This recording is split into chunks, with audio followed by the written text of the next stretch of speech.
Salaar part 2 కథ మొత్తం కాన్సార్ సామ్రాజ్యం మీదనే ఉంటుంది. దేవ వరదరాజ్ మున్నర్ ప్రాణ స్నేహితులు. వీరు ఎలా శత్రువులుగా మారారు అనే దాని గురించి సలార్ పార్ట్ 2లో ఉంటుంది. సలార్లో కాన్సార్ సామ్రాజ్యం కథ సుమారు 1000 సంవత్సరాల క్రితం నుండి ఈ సామ్రాజ్యాన్ని దక్కించుకోవాలని ఎదురు చూస్తూ ఉంటారు. కాన్సార్ అప్పట్లో అడవిగా ఉండేది. అడవి చుట్టూ సుమారు 100 అడుగుల వరకు చాలా సంపద అందులో దాగి ఉండేది.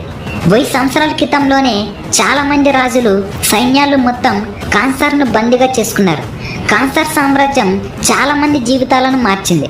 అందులో దేవ వరదరాజ్ మున్నర్లు కూడా ఉన్నారు. వీళ్ళ కథ చిన్నప్పుడు 10 సంవత్సరాల నుండే మొదలైంది. వీళ్ళు మొదటిసారిగా కాన్సార్ సామ్రాజ్యంలోకి అడుగు పెట్టారు. వీళ్ళిద్దరూ కాన్సార్లో పని చేసుకునేవారు. అలా ఒకరోజు దేవాకు వరదరాజ్ మున్నర్కు పరిచయం ఏర్పడింది. అలా వాళ్ళు మంచి స్నేహితులుగా అయ్యారు. మరుసటి రోజు కాన్సార్లో యుద్ధపు పోటీలు జరిగాయి. అలా అందులో ఒకడు వరదరాజ్ మున్నర్తో గొడవపడి మున్నర్ను కొడతాడు. తర్వాత దేవ మున్నర్కు తగిలిన దెబ్బలను చూసి ఎవడ్రా కొట్టింది అంటూ మున్నర్ను అక్కడికి తీసుకుని వెళ్తాడు. భారీ స్థాయిలో ఉన్న వ్యక్తులను దేవ ఒక్కసారిగా అక్కడ ఉన్న కరెంటు తీగలను మొత్తం ధ్వంసం చేస్తాడు. మున్నర్ను కొట్టిన వ్యక్తిని దేవ కరెంటు తీగలను పట్టుకొని వాళ్ళను కూడా పట్టుకొని చంపేస్తాడు. ఇలా అందరూ చనిపోతారు. వరదరాజ్ మున్నర్ దేవను కాపాడి ఇలా అంటాడు, ఇదంతా ఎందుకు చేస్తున్నావు అని అంటాడు. దేవ ఇలా అంటాడు, నీకోసం ఎరైనా అవుతా సొరైనా అవుతా అంటాడు. అలా వాళ్ళు స్నేహితులుగా ఉన్న వాళ్ళు ప్రాణ స్నేహితులుగా మారారు. కాన్సార్ పెద్ద సామ్రాజ్యంగా మారుతూనే ఉంది. కాన్సార్కు అధినేతగా రాజా మున్నర్ ఉండేవాడు. అలా 15 సంవత్సరాలు గడిచిపోతుంది. కాన్సార్ పెద్ద పెద్ద గోడలను నిర్మించుకుంది. దానిని దక్కించుకోవడానికి పార్షియన్ వ్యక్తులు ఇతర సామ్రాజ్యంలోని వ్యక్తుల కన్ను కాన్సార్ మీద పడింది. వరదరాజ్ మున్నర్ వాళ్ళ నాన్న అయిన రాజం మున్నర్ కాన్సార్ అధినేత నుంచి తప్పుకొని ఆ కుర్చీని వరదరాజ్కి ఇవ్వాలని అనుకుంటాడు.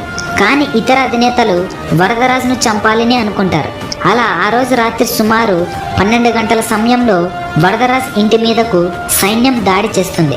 అప్పటికే సైన్యంలోని చాలా మంది చనిపోవడంతో వరదరాజు లొంగిపోతాడు. అలా వాళ్ళతో వరదరాజ్ ఇలా అంటాడు, నేను యుద్ధం చేస్తాను, నువ్వు ఎంతమంది సైన్యాన్నైనా తెచ్చుకో అంటాడు.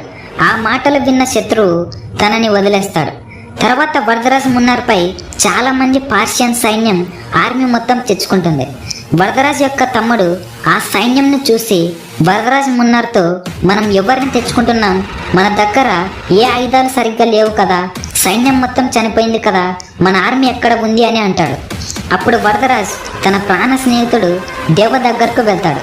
దేవ అప్పటి వరకు తాను చిన్నప్పుడు చేసిన కరెంటు పట్టుకొని అందరిని చంపిన దానికి శిక్షగా తాను 15 సంవత్సరాల నుంచి కాన్సార్లో బందీగా పనిచేస్తూ ఉంటాడు. దేవ దగ్గరకు వరదరాజు వస్తాడు. జరిగిందంతా చెప్తాడు. దేవ ఒక్కసారిగా తన దగ్గర ఉండే వెపన్స్ మొత్తం వరదరాజ్ మీదకు దాడి చేసిన వాళ్ళ దగ్గరకు ఒక్కడే వెళ్తాడు. వాళ్ళ వాహనాల మీదకు దాడి చేస్తాడు. వాళ్ళ సైన్యం మొత్తం సుమారు 10,000 మంది దేవ మీదకు దాడికి వస్తారు. దేవ ఒక్కసారిగా తన దగ్గర ఉన్న వెపన్స్ను ఓపెన్ చేస్తాడు. అవి ఒక్కసారిగా ఆ శత్రు సైన్యాన్ని నిమిషాలలో నాశనం చేసేస్తాయి. దేవ శత్రువుల సామ్రాజ్యంలోకి వెళ్తాడు. తాను ఒక్కడే వేలాది మందిని చంపేస్తాడు. అలా దేవ తిరిగి వరదరాజ్ దగ్గరకు వస్తాడు. అప్పుడు ఇంటర్వెల్ సీన్ అవుతుంది. వరదరాజ్ మున్నర్ కాన్సార్కు దూరంగా ఉంటాడు. దేవ అక్కడికి వచ్చి మున్నర్తో కలిసి అక్కడే ఉంటాడు. ఈసారి మళ్ళీ మున్నర్ మీదకు దాడి చేస్తారు. ఇలా ఇద్దరు కలిసి కత్తులతోనే యుద్ధం మొదలు పెడతారు. మున్నర్ దేవతో ఇలా అంటాడు, నా కళ్ళ ముందు ఉన్నదంతా నాకు కావాలి. దేవ అప్పుడు ఇలా అంటాడు, ఈ కాన్సార్ సామ్రాజ్యం మొత్తంను నీ చేతిలో ఉంచుతా అంటాడు. అలా కాన్సార్ దగ్గరకు వెళ్తాడు. పెద్ద పెద్ద గోడలతో ఉంటుంది. ఒక్కసారిగా దేవ ఆ గోడలను బాంబులతో ధ్వంసం చేసి కాన్సార్ను దక్కించుకుంటాడు. వరదరాజ్ మున్నర్కు కాన్సార్ సామ్రాజ్యం కుర్చీని ఇస్తాడు. కానీ తర్వాత దేవాను మున్నర్ బంధిస్తాడు. ఇలా ఎందుకు చేస్తాడు? ప్రాణ స్నేహితులుగా ఉన్నవారు శత్రువులుగా ఎందుకు మారారు అనే దాని గురించి కావాలంటే నెక్స్ట్ వీడియోలో సలార్ ది క్రైమ్ ఫైర్లో తెలుసుకుందాం. ఈ వీడియో నచ్చితే తప్పకుండా ఒక లైక్ చేయండి. Thank you for watching.